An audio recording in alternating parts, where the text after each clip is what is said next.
We are live. Welcome in. Well, it looks like we've lost JG. We'll get him back here in a second. Titans win. I can't believe Huge it. Win. This is an up and down game. Greenlaw, I know you're excited. JG is with us. He's somewhere in the background. I think he's dropped off just for a second. Titans win 30-24 over the Ravens in an overtime thriller. And this had to end just how you thought it was going to, right, Greenlaw? Oh, absolutely. You know, about at the third quarter mark, I thought this is exactly how they drew it up. The Titans are going to come back here and win it, just like they always did, right? Oh, for sure. Especially how they looked towards the end of that first half. You knew this was going to, the second half was going to look like completely. Now Right. we'll get into it all. The first half was very much, we talked about the halftime hit show with Jonathan Boren, and just they started off really hot on both offense and defense. They had a really great start to the game, but this is kind of what we've been seeing from the Titans of late in the Colts game as well. And then everything just starts to fall apart.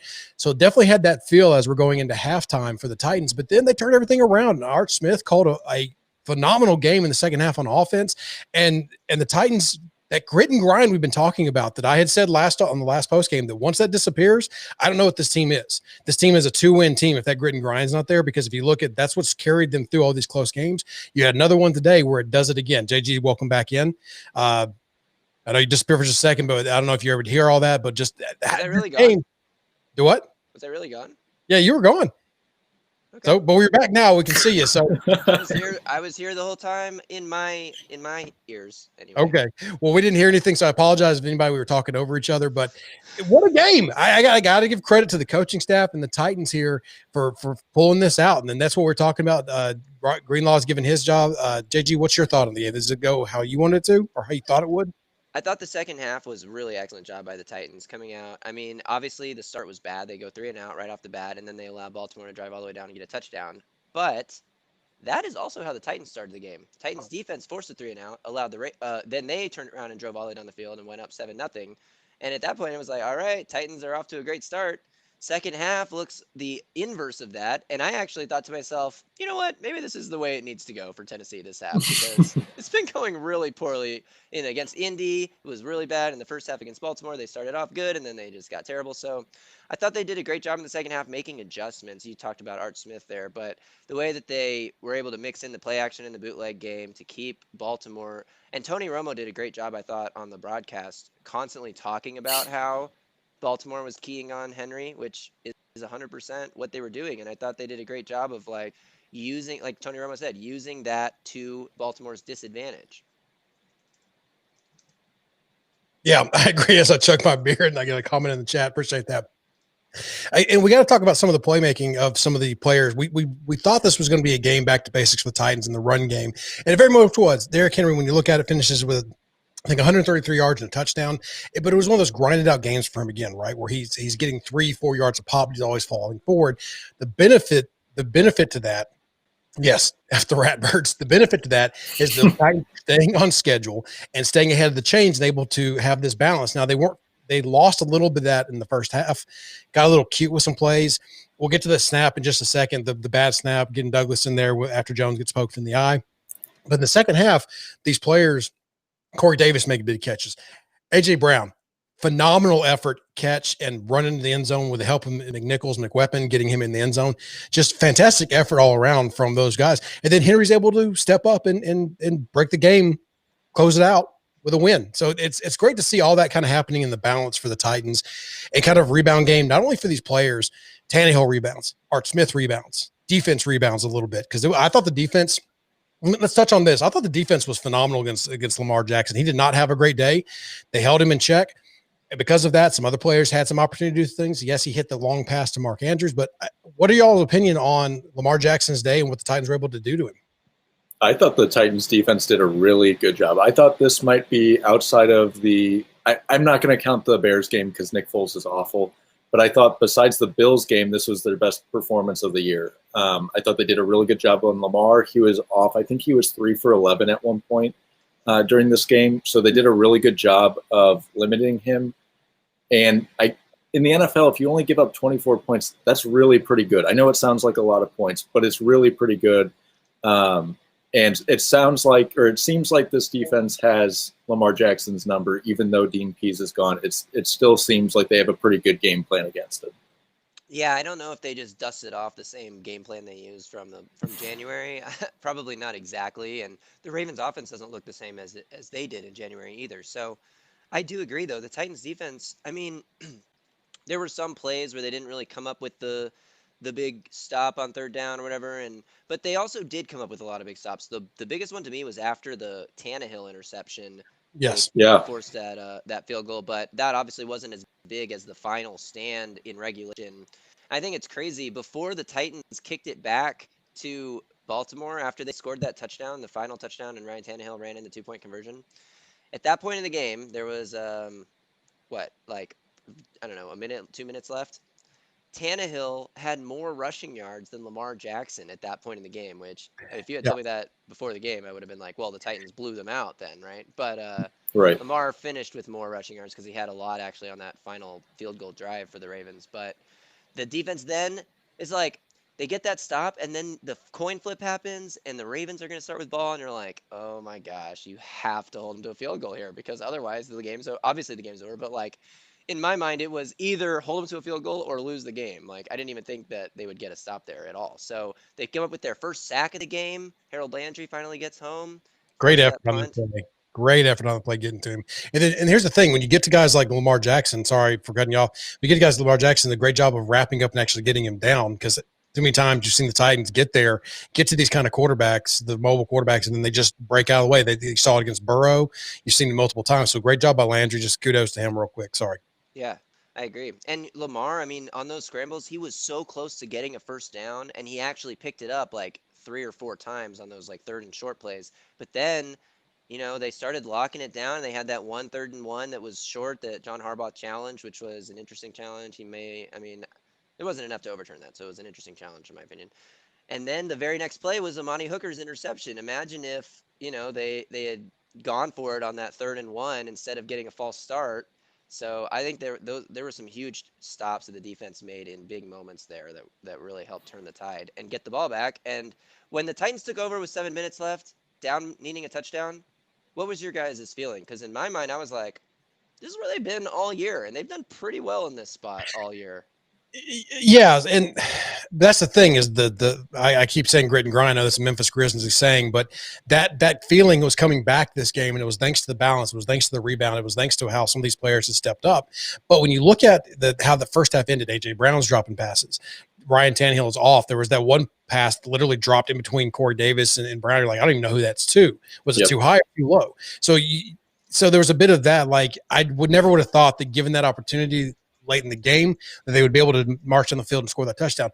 However, it all came back. I don't know. It was just the perfect second half speech. I don't know what it was. They had the orange slices that Florida forgot to pass out at the Vanderbilt game yesterday, but it was very much. And if y'all didn't see that, the Mullen thing was just the troll of trolls. It just Florida wouldn't go to the Vanderbilt locker room, the visitors' locker room. Right. It just refused.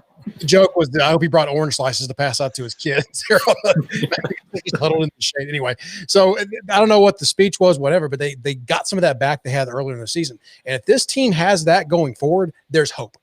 There's faith. I have they're going to beat the Colts. I have faith they're going to beat the Packers. I have faith that they're going to finish this season out. With that all comes back. And the balance from Art Smith in the play calling and the execution was there. And that was the difference and made me think, all right, the way things are clicking now, I have full. And because I think there was a 3rd and 10 at one point in time to AJ Brown to score the touchdown. Even then, you're like, just get it. Ferkser had a nice long completion too. When this team is within one score, it does feel like they're going to come back and win. It doesn't feel quite automatic, but it does feel like there's certainly a large percentage chance that they're going to come back and win. So I have a lot of confidence when they're within that one score. So once they cut it to that 8-point lead, then I thought there was a good chance they win the game. And I don't think I love the decision to kick the field goal when they're only down 8 from like the four yard line or whatever it was.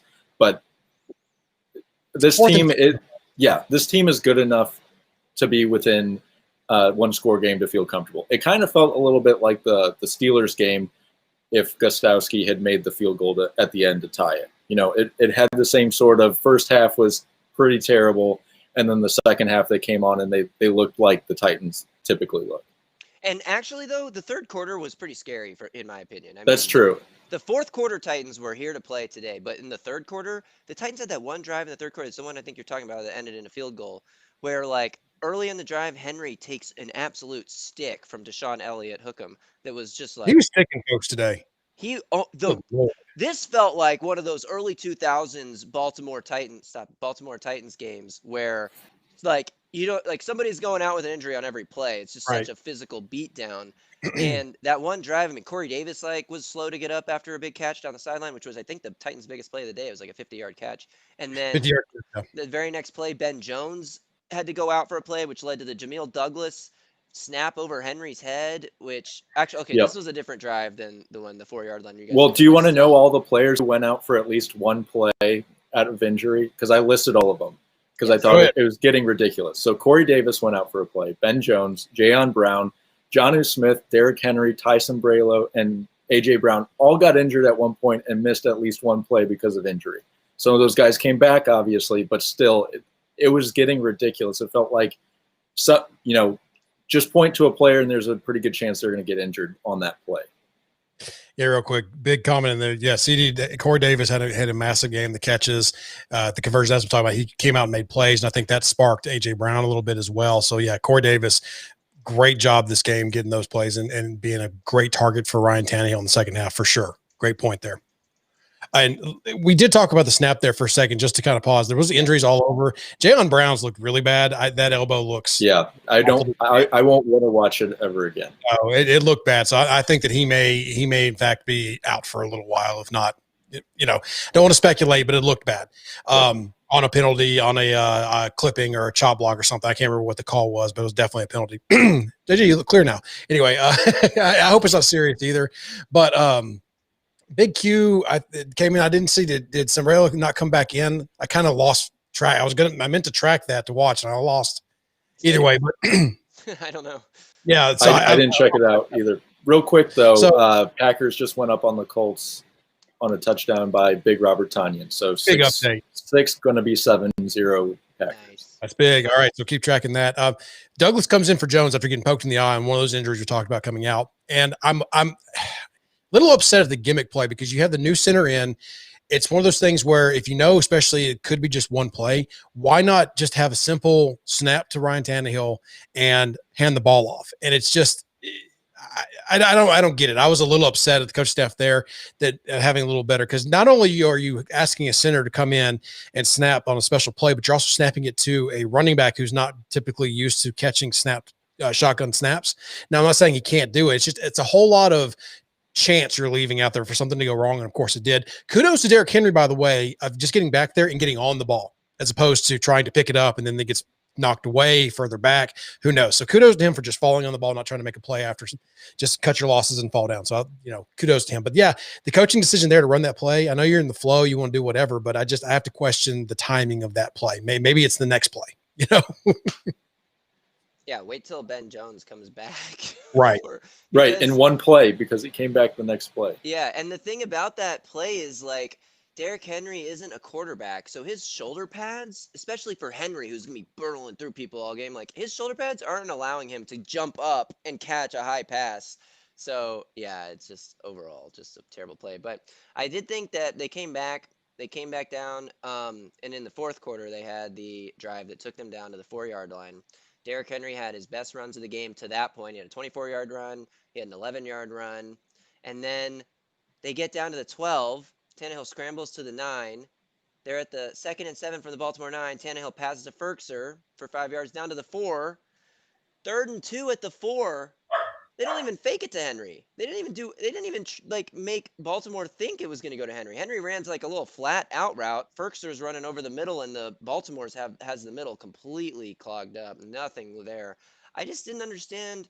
Henry was running so well on that drive. And this was like when I was still in the Titans are going to lose this game mode, because it was 21-13 at this point. And they were able to get the field goal on that drive and make it 21-16. Yeah, I get the reasoning there, because you get down there, I think everybody and their brother expects Derrick Henry to get that ball, and I think a lot of people were expecting the Titans to hand the ball to Henry twice if they don't convert on the 3rd down. So I mean, that was my expectations, because they pulled him off the field for the Ferkser catch. And the reason they did that was to give him a shot, give him a break, a little bit, catch his breath, go back in. And I was like, okay, they're just going to give it to him twice here. No muss, no fuss. Let's go on. So they outthought themselves maybe a little bit on that by trying to use Derrick Henry as a decoy on that 3rd and 2. So I get the thinking there, because if you just take emotion out of it and you see what that could have been, it's not a bad thought, right? Because tight end can pop open or something, but on that play, Dennis Kelly got beat so bad around the right edge, like instantly, that Tannehill just had to fire it over Firkser's head. If you run a play action, at least, like I get you don't want to necessarily give it to Henry, but you at least slow the rush a little bit if you fake the handoff and get Tannehill moving. Which I noticed the first play Quisenberry came in was a handoff bootleg. It was, I think, one of Tannehill. Oh, it was that play to Davis where Davis beat Peters in overtime, but. The first play Quisenberry came in, they were like moving the pocket, getting Tannehill on the run. They're not going to let him just like drop back and stand there with that tackle on the field. So I liked that, but I just didn't understand why they didn't look to do that. And then they kicked the field goal there from the 4-yard line. I guess this is like what I personally have been complaining about. The Titans never kick field goals in the red zone, which is why their kicking percentage is so bad. So hey, maybe they're trying to get Gostkowski confident in case he has to make a 50-yarder for the win. I do want to take a little bit of responsibility for Henry not getting the ball there, because I'm trying to trade for him in fantasy, and that touchdown would have inflated his value so much. There's no chance I would have been able to acquire him. So I appreciate it. I made a phone call to Art Smith. I FedExed him, and he did me a solid. Nice. That AJ Brown touchdown. Can we talk about that? Oh, unbelievable. Yeah. I mean, how does he go from dropping all sorts of passes in the first half to catching everything and making, dragging the entire roster of the Ravens into the end zone with him? Because he's not a bad player. And what I mean by that is very true. Because here's the thing. Those are uncharacteristic plays for him. He's a gamer. He's a baller. He's a beast. He's one of the best receivers in the NFL. He's one of the best receivers the Titans have had in a long time. So he's doing very well in those things, and you don't expect him to have those miscues. So, and because he's a competitor, he takes those things personally. Watch him after those catches. Nobody likes dropping those, but he takes those extra hard. He comes back out, and he made a tough catch. I think it was for like a 6 or 7 yard gain on the sideline before all this happened. And then when he caught that, I was like, okay, he's back, because that was kind of a tough catch. That 6 or 7, yeah, sorry, that 6 or 7 yard gain. Maybe you're talking about a different one, but yeah, I think I know what you're talking about. That was the one where his feet kind of like kept running even though he was down. It was a really weird play, like spun around. And then a few plays later, he caught a pass near the same area of the field and broke like 2 or 3 tackles and made it 25 yards. Yeah, right. The so then you start to see the beast is back. He's got his confidence, and once he has his confidence, that's very much he needs his swag player. He needs his confidence. He's a good player without it, but with it, he is like next level, tier 1. A plus level. And he showed that on that third down. He wasn't going to be denied. He wasn't going to be tackled by a small little hit, and he gets going. And once he got free, I was like, okay, he missed that first one, and he goes, all right, he's going to score. Like 7 yards out, sound like he scored. Yeah. Do you guys remember do you remember his second touchdown against Oakland last year? Not it was very similar to that. And as soon as Tannehill threw the ball, that play was playing in my brain. I was like, he is going to score here. Now this was 4 times more impressive, because like on that one he like bounced off a couple tackles, but they were like people kind of like colliding into him. On this one, he was like fully wrapped up, and he like stiff arm a guy off of him, and he like stiff arm another guy. Jerry McNichols comes in, is like, you're not going down, bro, don't worry. He's giving him a little push into the end zone. I thought that was unbelievable. But oh my god, I ran around my house yelling after that play, like, what an unbelievable I scared people in my house about how loud I was clapping. My dog. I was holding my dog. My dog was sitting in my lap when this play happened, and I jumped up, ran around, fully aware that I had a dog in my arms. So I didn't just like throw him. I was just like holding him very carefully, but like running around, jumping with. Shazam with a great comment here. 3rd and 10. We're just trying to get a 4th and short. AJ says no. Honestly, though, I love it. So it was a great play by. I had something to say there. I apologize. There was a great play by AJ Brown. Great grit. Great. Just this team has a lot of heart and a lot of huevos. It's a Vrabel-led team, so you like to see those kind of things. I'm glad that they're not. I saw some comments in here about the tackles. If we can switch to that just real quick. And Isaiah Wilson. Here's the thing. So it's his first game dressing, right? There's obviously some been some issues there this year. There's been some developmental things. They knew that going in when they drafted him. That was the big thing. Every analyst that liked him said he's gonna be good, but that's the emphasis on the gonna. He needs some. They would have preferred if he would have gone back to college at Georgia one more year, continue his development, then come out. He probably would have been a top 15 pick at that point in time. So they knew what they were getting him in the late first round like that. So he needs some development, and then of course that's been bogged down by a COVID shortened season with the preseason not being there. And then his personal things that have been going on with being on the COVID list, the DUI. It's been a tough year for him. Glad to see that he's out there and he's finally dressing and he's there. But the reason you see Q come in because Q's had more reps. He's more dependable. It's just that he's the one you want in there for when Sombrero goes down. Now, it'd be interesting to me if then Q would have been hurt, what would have happened? Because I still don't think they're going to drag Dennis Kelly over to left tackle just as well as he's doing a right tackle. Maybe they do. I'm not sure. Do you think they would put Douglas in there? Because my thought is I think Wilson is like a last case scenario for them at this point. Too. Like the absolute worst, like the last on the totem pole here. Right. I agree. And I think that, yeah, you don't want to move Dennis Kelly from right tackle, not just because he's playing well at right tackle, but because it's like, no matter how well he's playing at right tackle, he could be playing terribly at right tackle. Like switching him in the middle of a game is like asking, it'd be like telling Steph Curry, like, hey, you've been doing great shooting this game, but for the rest of the game, shoot with your left hand, and we'll see how well you do. Like I think he'd do pretty well, actually. He's gonna make some layups, but is he gonna be straight and step back, splash brother threes? Maybe. Probably. He's an NBA player. Yeah. So yeah, that's my reasoning there, and I think that we all agree. He just needs some more time. I think he's going to have a better shot next year to contribute and compete for that right tackle spot with Dennis Kelly. But we'll see. He needs more time. Did you think it was alarming? Because I certainly did when on the broadcast Romo was talking about his conversation with Vrabel about Isaiah Wilson.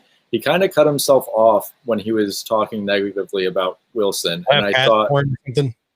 We'll have a for him. Yeah, kind of. Well, he also said he made some comment about how in no uncertain terms, and then it was almost like Nance gave him a look or something where he should stop talking about it because he stopped his sentence mid-sentence and didn't say anything else about it. And it made me worry about Isaiah Wilson even more than I already do.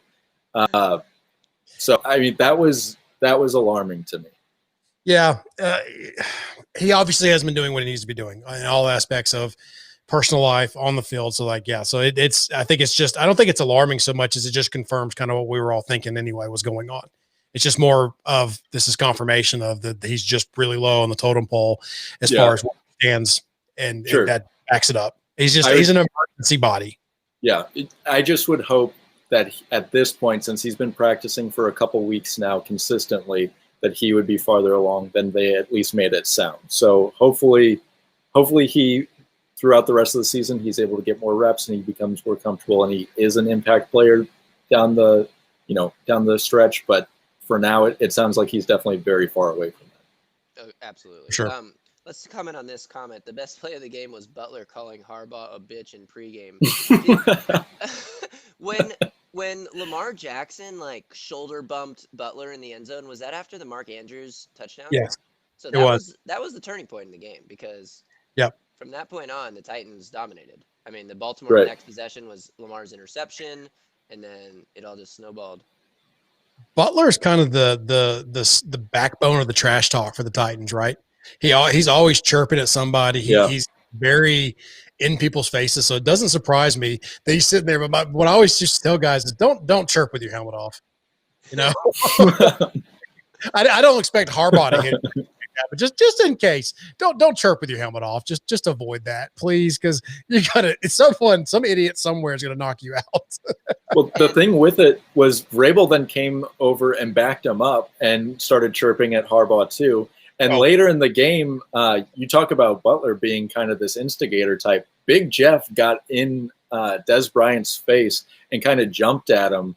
And then I think the next play, he got in someone else's face. So the two of them are definitely big-time instigators. And I love it because that's what you want around your defenses, especially Big Jeff. You want this big, nasty guy.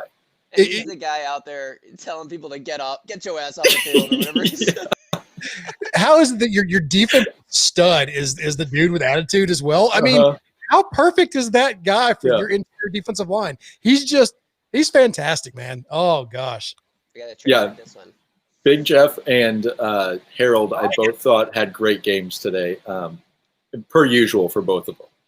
Right. Daquan looked good too. I'll see more on the all 22. So they just it was, and that's the thing we got. And Roberson was active. He was great. He's coming around the edge. It's something you hadn't seen, and I don't think he's a better player than anybody. I'm not saying that. I'm just saying that he had a lot of energy today, and it was nice to see. You're talking about a particular somebody who's going to miss the next 2 games. Yeah, I'm not saying anything in particular. I'm just saying that Roberson was good today.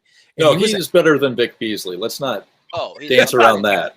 Fine. Yes, I the three of us may be better than Vic Beasley. Coaching staff didn't realize that until after the Bengals game, though. Yeah, and Breon Borders is way better than Jonathan Joseph. I don't understand why he wasn't playing earlier too. And sorry, I'm going to go back really quick to the Vrabel Harbaugh thing. Did you see the post game? Yeah. Like, there was very little effort made to say good game, coach. Well, what it looked like Harbaugh was trying to continue it from the pregame, and Vrabel was telling him, I don't have time for you right now. I'm going to go congratulate my team, because he kind of gave him almost a stiff arm, and then he walked away. Yeah, and we talked a couple weeks ago about watching coaches get into fights, or like how Lebowski said he'd pay top dollar to watch someone absolutely dog whip Adam Gase. And I just think that also, like, there was a comment here that from Kevin Bonner about Vrabel would have stomped Harbaugh. I'd pay money to see that fight too. From Kevin who? I said Bonner because I didn't want to say Boner. You got to say his name right. Okay. All right, Kevin Boner. Good job, Boner. Yeah, Breon Borders, though, I mean, he got beat a couple times. He got beat really bad once by Willie Snead on a 3rd and 7, I think. But other than that, he was pretty locked down out there. I thought he did a pretty good job. Yeah, he had a nice pass breakup really early in the game, maybe the first drive. Yeah. Yeah, and Byard had a nice on a sure touchdown to Andrews where he just sticks his hand up, good instincts. I mean, I think Byard's starting to wake up a little bit, because he did make a couple of nice plays in this game, and that's going to be positive to see for this Titans secondary as well, as if Byard can get back to form and maybe a change in philosophy. It is Boner, just so you know. Is anyone confirmed? Thank you, Boner. I appreciate it. It's good to see that Kevin Byard's getting back to form a little bit. He did make some plays. He's been relatively quiet too long this season.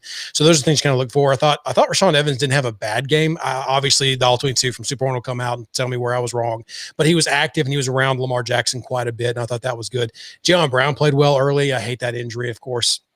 I didn't really see a whole lot of Compton. I didn't notice him when he comes back in, but which is a positive, right? Right, exactly. I noticed him on one play where he helped get a stop for like 1 yard or no gain or something, and he's like, yeah, and that's my point. He came up and yelled. He was like, yeah. I was like, hell yeah, no Compton, glaring, get yours. no glaring bad things from boys. So that was good, and that's what you want as a backup who's coming in and to contribute like that. Because with David Long on the COVID list, you need that out of someone who's going to come in off the practice squad and do that. So very big positive there as well. So offensively, though, just to switch back, I mean, how is you? Because we'd been down on the show a couple weeks in a row because of how it was they'd lost the defense. Special teams was kind of questionable with some of the decisions and everything. Defense, we know what stands there, but then when the offense starts to slip and they can't. JG, you had an article this week about it, or you made some mention about the offense is no longer covering up for the defense and special teams. And once that goes, what is this team? So for me, it's a very refreshing breath of fresh air. Excuse me. For the offense to kind of get back to form and have that balance and really make play after play. And so now I'm thinking maybe the defense doesn't have to improve a ton if this offense can start covering them up again.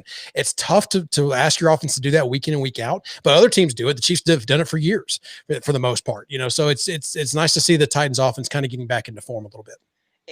And honestly, I think the difference in this game was the red zone. And I wrote about this in my scouting the opponent report, but the Titans going into this game were one of the best, maybe the best red zone team in the NFL, whereas the Ravens were the worst or 31st or something red zone defense in the NFL. So that was a huge mismatch. And we actually saw it play out kind of in the opposite way. The Titans didn't score every time they got to the red zone.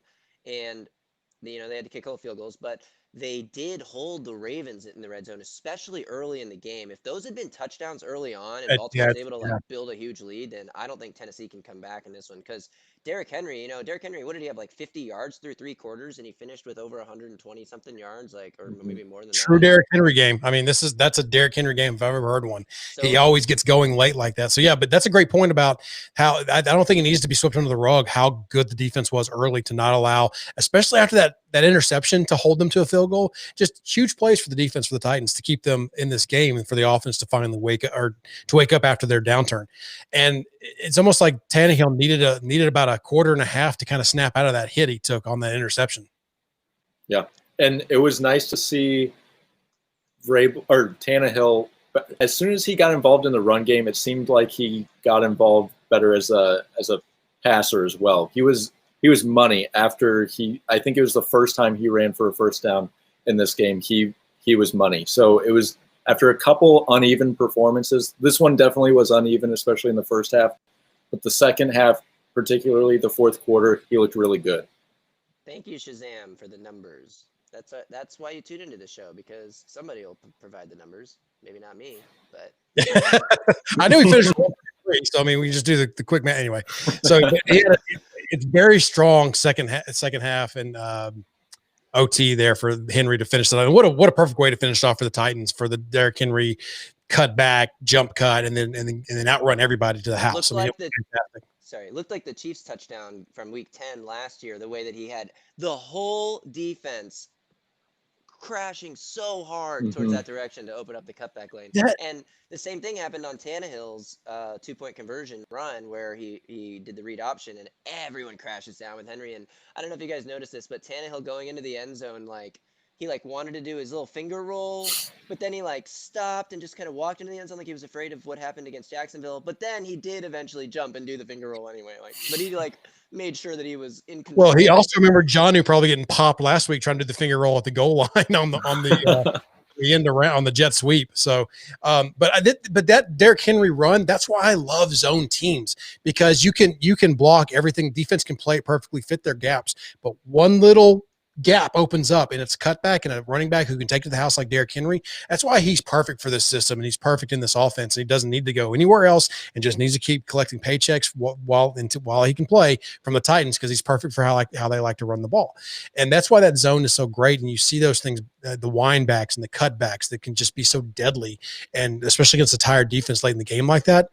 And Derrick Henry just doesn't get tired. Apparently, he doesn't fatigue ever. That him going off the field was almost like watching Superman die to kryptonite for the first time. Just it doesn't happen. So great way to finish out the game for Derrick Henry and this Titans offense. Banged up offensive line, got it done. Really nice rushing day for the offensive line. So that's why I want to talk about Art Smith, because as the offensive line and other pieces continue to get banged up, the adjustments that he made in the second half, and I do think that the adjustments we were talking about in our private chat was a little bit lacking overall. Our Art Smith adjustments maybe this season have been a little bit lacking, and especially last week against Indianapolis, but they didn't really have the ball a lot. But anyway, this week, once those offensive linemen got out, you saw the quick passes, getting it out of his hand quick. Corey Davis, 0 first half catches, a bunch of second half catches. What do you have, 5 6 catches for 100 and something yards, 113. I have the box score. Let me just 5 catches, 113 yards for Davis. I mean, a huge game for him. Came up big. Somebody put it in the chat earlier, but appreciation day for Corey Davis. I don't think it can be understated how big he was. But a huge part of that was Art Smith getting into a groove and finding a rhythm with these play calls and using counters to what the Ravens were trying to do in the first half and getting that bootleg action with Tannehill. The bootleg's been kind of a hit or miss play this year, because when teams don't crash that end down and they leave an end out there to spy on Tannehill, it can be blown up instantly. But the Ravens were not doing that at all. The Ravens were we'll let Tannehill boot. We're stopping Derrick Henry, and the ends are going to crash on Derrick Henry, and you saw the results. So I think that was a well-orchestrated game.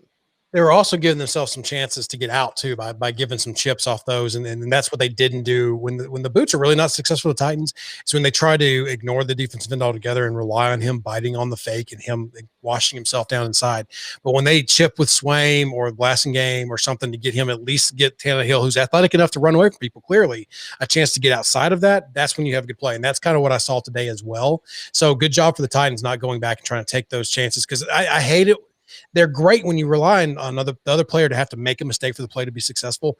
Fantastic. When it works, they're great because they're usually big hitters. But at the same time, it's just I'm not comfortable relying on the other guy being dumb, because Right. it's not a good feeling and it doesn't work a whole lot of time. Yeah, I totally agree. You guys have any last thoughts about this game? Anything you want to talk about where we look ahead to the Colts, who are, I think, still tied 7-7 right now? Is that Well, right? yeah, but they just intercepted Rodgers at like the 30-yard line. Yay. So no, yeah, not yet. I thought this was a pretty good showing considering the injuries and considering this was almost a must-win game for the Titans, at least morally. So, nice to come out with a win. And they have two huge games coming up against Indianapolis next week, and then the Browns, who I think won a really ugly game today against the Eagles. So it'll be interesting to see how they play those two games, but this felt like a must-win going into it. Yeah, I think not just a must win, but this was a revert back to form for the Titans when they found some success earlier this season. So that was positive to see. And they did not have it versus the Colts. And the one thing you didn't want to have happen is they continue that downtroddenness going back into the Colts game. It's tough to beat a team twice in these situations when you play them so close together. It's so I fully expect the Titans to have the advantage here, but it is on the road. I get it. But if the Titans can play with the consistency and the beauty of a game that Art Smith called in the second half, if they can have that, have the grit, have the attitude, have the players making the plays like they did, and defense just play with the same kind of effort, I fully expect them to have a shot to win against the Colts and not have to experience the blowout. But it was big in that manner for sure, and it's very, very, very good to see the Titans get back to that form. Absolutely. And thank you, Boren, for pointing that out. I have been working really hard at it. I practice every day just saying they, them, those. Mm-hmm. Instead of we. So yeah, but that's great. JG, do you have any final thoughts as well? I know you asked us, but what are your final thoughts? Do you guys follow Seth Walder on Twitter? He's the ESPN Next G, tweets all the ESPN sports analytics. No, but I have a notification about it. Yes. So this is a hilarious tweet. He tweeted out the next gen stats overhead tracker, the dots that move on the screen, and Derrick Henry's path to the end zone on that final play. Just literally, he wrote, his tweet is, Derrick Henry literally handed the Ravens an L, and his path to the end zone is just a straight L. It's pretty great. So that's my final thoughts. Is Derrick Henry is ready to be the same Derrick Henry he's been in December his whole career. Denver just around it's the almost corner, upon maybe. us. And he's going to be handing out L's to teams down the stretch, I think. I don't know. I was halfway through this game, I was like, you know what? It's just not the Titans' year. Injuries to every single positional key player that matters. They're just they seem to be regressing a little bit. Defense isn't there. And what it's crazy what one fourth quarter will do, right? Because I feel hope again. I feel like this Titans team, this is like that win against Kansas City last year where it was they were sort of turning things around, but they had just come off that Panthers game, and if they'd lost that Kansas City game, felt like a must-win at that point in the season, that they would be out of the playoff hunt, but instead they get a huge win against a good team. The Ravens have been struggling this year, and Zach is going to let me hear it for this, but the Ravens are still a good team, and this is a big win for the Titans that I think can propel them through the final quarter and change of the season. Make a little playoff run. I don't think this is their year necessarily because of all the Lawan's not coming back anytime soon. The defense is never going to be better than average if they even get to Clowney's going to come back rested off this. I'm kidding. Adore's going to show up at some point in time, right? You have to think. Maybe. No, that I agree. 7-3 is a lot better than 6-4 at this point in time, especially staring down the next couple games after that. So, and that are winnable games. But now you have, I don't want to say you have some leeway, but it's a lot better feeling to be 7-3 and at least tied record wise for the division. At least, regardless of what happens in the Packers-Colts game, hopefully the Packers can come through and beat the Colts. But I think we're going to wrap up here. This has been the Sunday Night Roundtable, brought to you by Broadway Sports Media at BroadwaySportsMedia.com. Follow us on Twitter at BroadwayTN. Follow the guys. We've had our handles up there. I'm Ryan on Broadway. Bob, what are you, Greenlaw? Rob on Broadway. Rob on Broadway, and then at Titans Film Room on Twitter. So catch us up next time. We'll be back next week after the game. Until then, everybody enjoy your holiday break, your Thanksgiving with your families. Say hi, hug some people. It's bad times. Get out there and love someone. Only hugs. hug with a mask on, though. Yes, please. Whatever that does, but just unless you live with them, then you can hug them with that mask. Yeah. Hug your household and be thankful that the Titans won a game. I don't know. The Ember's coming up. See y'all.